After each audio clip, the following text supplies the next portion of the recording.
Hello and a very good evening to you.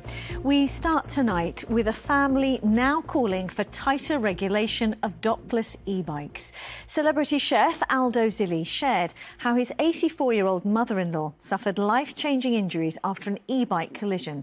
A cyclist ran a red light when she was crossing the road in Lewisham. The family has been speaking for the first time since it happened to our reporter Anna O'Neill.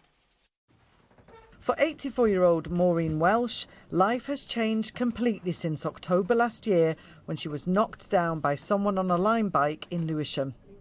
I was going to aqua aerobics and meet some friends and that. Then we'd generally go for a bit of lunch after.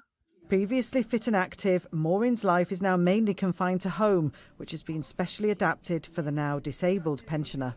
I got off the bus, I walked a few yards and the lights was red, and obviously the traffic stopped.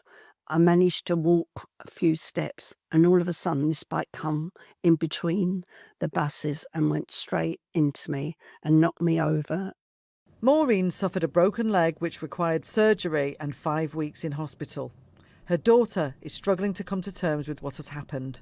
The fact that she was safe to cross that road and this happened is unacceptable. You like the tea? This is my first cup of tea I've ever made.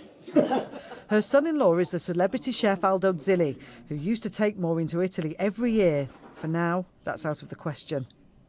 Maureen, my mother-in-law, I feel like I've lost half of her through someone that is irresponsible riding a bike in London, basically. And that's why I'm upset and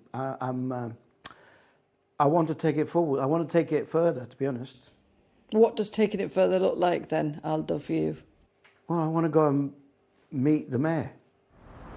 But the Mayor of London doesn't currently have responsibility for dockless e-bikes. A spokesperson told us, the government have announced plans to provide cities with the powers to manage dockless e-bikes, and improved safety should be at the centre of better regulation in the future. The responsibility for dockless e-bikes lies with the Department for Transport, which told us dangerous cycling is completely unacceptable and a key priority for this government. That's why the government is proposing new offences and penalties for dangerous cycling, updating legislation that's over 160 years old to ensure that the tiny minority who recklessly disregard others face the full force of the law. A spokesperson for Lime said it takes incidents of this nature very seriously and is deeply shocked and saddened by what has happened. And Anna joins me now. Hi there. Incidents like this with e-bikes are increasing. What recourse do victims have when something goes wrong? Well, in Maureen's case, even though everything was captured on CCTV by the bus that she'd just been travelling on, the perpetrator made off, and the Met Police haven't been able to trace them, because they haven't been able to successfully manage to get in touch with the right department at Lime. So any potential criminal case has been closed.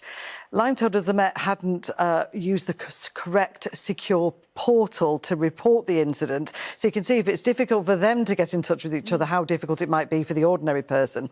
But in terms of compensation for injuries, pedestrians who are hit by an e-bike like Maureen, or cyclists who have an incident with a bike, perhaps are then involved in the crash themselves, they have quite a lot of protection under the law. Osbornes Solicitors in Camden has seen personal injury cases rise exponentially in the last 6 months. The key thing to do, I think, is to report the case to Lime, and you can then still make a claim against Lime's insurance policy. We've had a number of cases like that where we've been successful, and Lime's insurance policy will still deal with that claim, and you're able to claim compensation for personal injury and other losses as you ordinarily would be able to if you were hit by a car. And just to say, the Zilli family are not the only celebrities who are having bike trouble at the moment. 92-year-old actress Joan Collins posted a photo on social media this weekend trying to navigate through a pavement full of Lime bikes in London with the hashtag "Pavements are for pedestrians." It's been liked more than 6,000 times, Riz. So I have a feeling we'll be hearing more of these sorts of stories. And I have a feeling she's not alone in that thinking. Thank you very much for now, Anna O'Neill.